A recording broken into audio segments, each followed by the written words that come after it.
Bonsoir à tous et bienvenue dans ce débrief entre Newcastle et le Barça. Le Barça emporte 2-1 ce soir dans le stade de St James Park. Donc à Newcastle, avec une ambiance assez incroyable au début et à la fin, pas au milieu, mais en tout cas moins. Dans une grosse ambiance au début et à la fin, dans une soirée de Ligue des Champions, le Barça l'emporte 2-1 euh, et permet de se rassurer dès le début de la première journée. On va revenir sur ce débrief, sur ce match en débrief. Surtout, avant ça, n'hésitez pas à liker, à vous abonner, ça me soutient énormément. Surtout, likez et abonnez-vous si vous aimez partager. Enfin bref, c'est le début de la chaîne, j'ai besoin de votre soutien, donc n'hésitez pas. C'est parti pour le débrief. On va commencer par la composition de l'équipe, tout simplement. Euh, donc, assez basique, il n'y a pas Yamal dans l'équipe du Barça, mais sinon, voilà, il n'y a pas Valdé non plus. Alors, Yamal est blessé, il n'avait déjà pas joué ce week-end. Et pareil pour Baldé. Sinon, c'est Fermin Lopez qui commence à la place d'Olmo. Il avait marqué récemment dans ses matchs un doublé, je crois. Je crois que c'était le dernier match à 6-0. Je crois qu'il avait marqué 2 buts, si je ne me trompe pas. Donc, en confiance, Lopez.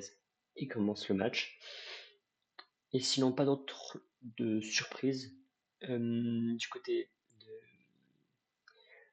du Barça. De l'autre côté, du côté de Newcastle, pour ceux qui regardent un peu la première ligue, euh, alors il n'y avait pas Voltema 2, c'était Gordon. Je pense que c'est lié à la profondeur, le fait de venir en contre-attaque. Et Gordon est quand même un joueur assez rapide, positionné en 9. On l'a déjà vu en début de saison. Les premiers matchs avant qu'il y ait Voltema 2 qui arrive, c'est Gordon qui est positionné en 9. Avec Elanga, Gordon et Barnes, ça prend très rapidement la profondeur. C'est des joueurs tous les trois très rapides. Euh, donc je pense que c'est lié à ça, que ce soit Gordon qui soit nul en 9. Peut-être pas. Eddie Howe a pris sa décision. Ils ont fini par perdre, mais bon, en face c'est le Barça, donc voilà. Et Gordon a mis son but. Sinon, les trois milieux de terrain, c'est très basique. On voit souvent ça en première ligue. C'est tout le temps cela. C'est tout le temps les trois mêmes. J'adore ces trois milieux de terrain ensemble. Là, je les ai trouvés moins complices. Pareil, c'est pas Burnley, c'est le Barça. Sûrement la meilleure équipe du monde actuellement. Top 3 en tout cas, meilleure équipe d'Europe. Pardon, parce que je regarde pas les autres championnats, dans les autres continents, mais voilà, au moins une des trois meilleures équipes d'Europe, je pense, en ce moment. Et je pense pas qu'elle soit troisième. Et en défense, pareil, c'est assez basique. Livramento qui commence en ce moment, Burn, Cher, Trippier, Pop. Voilà. C'est assez basique cette composition du côté de Newcastle. Et pourtant, et ben, même si en face c'est le Barça, ils vont se procurer des occasions. Ils vont se procurer des occasions, ils vont être assez dangereux. Au début, c'est vraiment, ils se prennent coup pour coup. Il y a une équipe qui attaque, l'autre équipe attaque, le Barça attaque, le Newcastle attaque, le Barça attaque, etc. Mais il faut avouer que au début, c'est quand même Newcastle qui a les meilleures occasions. Elanga de son côté droit a été phénoménal. Martin, il n'a rien pu faire. Il était un peu, même dès le début en fait, il y a eu une action où Elanga passe Martin, il centre, et là Gordon, énorme raté. Il n'arrive pas à pousser. En fait, il se coordonne mal dans ses pieds et il rate le ballon. Le but était ouvert devant lui. Bon, il y avait Johan Garcia quand même, mais voilà, c'était quand même un peu ouvert quand même devant lui. Il n'y avait que le gardien. Il aurait dû la marquer. Derrière, il y a Barnes, mais il n'arrive pas à récupérer le ballon. Dommage. Il ne faut pas les rater ce genre d'action contre le Barça. Il y a Barnes aussi qui a une très grosse action. À un autre moment du match, toujours en première mi-temps. Là, c'est vraiment que sur la première mi-temps. Euh, donc ça, c'est plutôt pour l'attaque de Newcastle. Et d'ailleurs, il y en a une qui est très belle, c'est un moment Guimarães qui a la balle. Et d'ailleurs, vous connaissez le jeu du Barça, mettre les quatre défenseurs sur la même ligne pour forcer le hors-jeu. Ils l'ont joué juste devant leur surface. Ça a été super bien joué parce que Guimarães fait la passe. C'était à qui Guimarães fait la passe à qui Je crois que c'est directement je crois que c'est directement Barnes. Je crois qu'il lui fait la passe à Barnes. Et Barnes, malheureusement, rate le cadre. de toute façon, il était hors jeu. Enfin, non, il rate pas le 4, c'est Garcia qui fait un bel arrêt. De toute façon, il était hors jeu. Pour la confiance, il aurait peut-être dû mettre le but. Ouais, ça aurait peut-être mis en confiance. Ça joue beaucoup dans la tête, je pense, ce genre d'action. Donc voilà. Dommage pour Newcastle dans la première mi-temps. Il rate des grosses occasions. En face, c'est pas le grand Barça qu'on peut voir chaque week-end quand ils jouent en Liga. Il y a énormément d'intensité dès le début du match. Il y avait le stade qui grondait, Newcastle qui fonçait, une énorme pression sur les joueurs du Barça, très haute récupération, super intéressant au début du match, par la pression, par le Barça qui essayait de sortir le ballon, et c'était assez marrant à voir que le Barça était en galère. J'ai trouvé en tout cas personnellement, de mon point de vue, que les premières minutes du Barça, c'était douloureux pour eux. Euh, voilà pour la première mi-temps. Euh, Qu'est-ce que je peux rajouter là-dessus? Ouais, globalement, dans les premières minutes, les 15 premières minutes, c'est Newcastle qui gagne la plupart des duels, mm, physiquement, et puis dans l'anticipation, etc. Les attaques du Barça sont moins tranchantes, sont moins efficaces.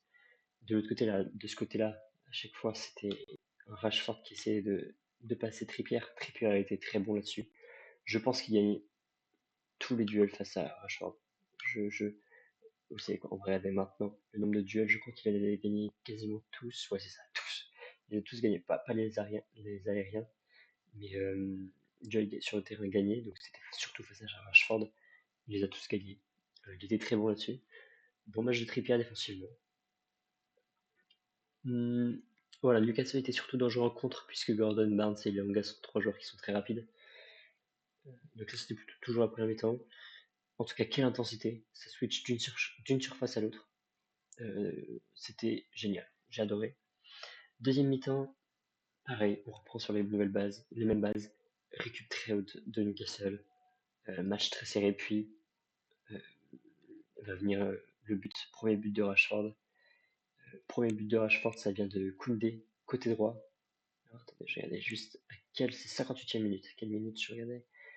Alors, Koundé qui était sur son côté droit, ici, beaucoup de densité, il arrive quand même à centrer. Et Rashford, un énorme coup de tête.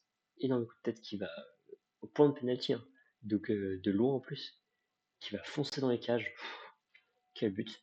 Je crois que c'est Cher qui fait pas assez qui n'est pas assez dans le duel, parce qu'il n'y a personne. Il y a personne sur Rashford. But de Rashford, premier but. Et à partir de là, malheureusement, ça va se compliquer pour Newcastle. Euh, Puisque maintenant, c'est le Barcelone qui garde le pied sur le ballon, qui vraiment contrôle le match. Et c'est plus du tout le même match. Ils ont plus besoin de marquer. C'est à Newcastle de mettre la pression et de créer des espaces dans leur dos. Le Barça n'attendait que ça. Et il se faisait des passes à 10 en fait, quasiment. Et en fait, à chaque fois que Newcastle récupérait le ballon, et ben comme les Barcelonais ne jouaient pas en beaucoup d'intensité parce qu'ils avaient le ballon, et pour récupérer le ballon juste après, une très grosse, euh, une très grosse récupération très haute, et ben ils n'étaient pas fatigués. Donc c'était assez facile pour eux de récupérer le ballon. Ça a été ça pendant assez longtemps. Ils se sont procurés quand même des occasions, les Barcelonais, des vraies occasions. Mais voilà, ça c'était globalement ce qui se passait pendant la deuxième mi-temps, après le premier but. Et enfin, 67e minute, donc 2 minutes après, Burn renvoie le ballon. C'est une accumulation de renvois ici comme ça. Et Burn, lui, au moment où renvoie le ballon par ici, il y a Rashford ici, qui contourne. Qu'est-ce qu'il contourne déjà? Il contourne Tonali. Alors Tonali est là, exactement. Bon, bah, il est déjà présent ici. Il contourne Tonali comme ça. Et là, il va armer. Alors, il est plus proche de la surface, il est plus par là. Et là, il lâche une frappasse. Allez voir ce but. Et il est magnifique son but. Rashford marquer des buts comme ça, c'est rare. Mais alors là, oh, mais quelle frappasse. Directement lucarne transversale. Enfin, frappe, mais impossible à rattraper. Pope. Enfin, mais Pope, il peut rien faire. La frappe est beaucoup trop puissante. Euh, voilà, Rashford, ça récompense son match parce qu'il a été assez dangereux.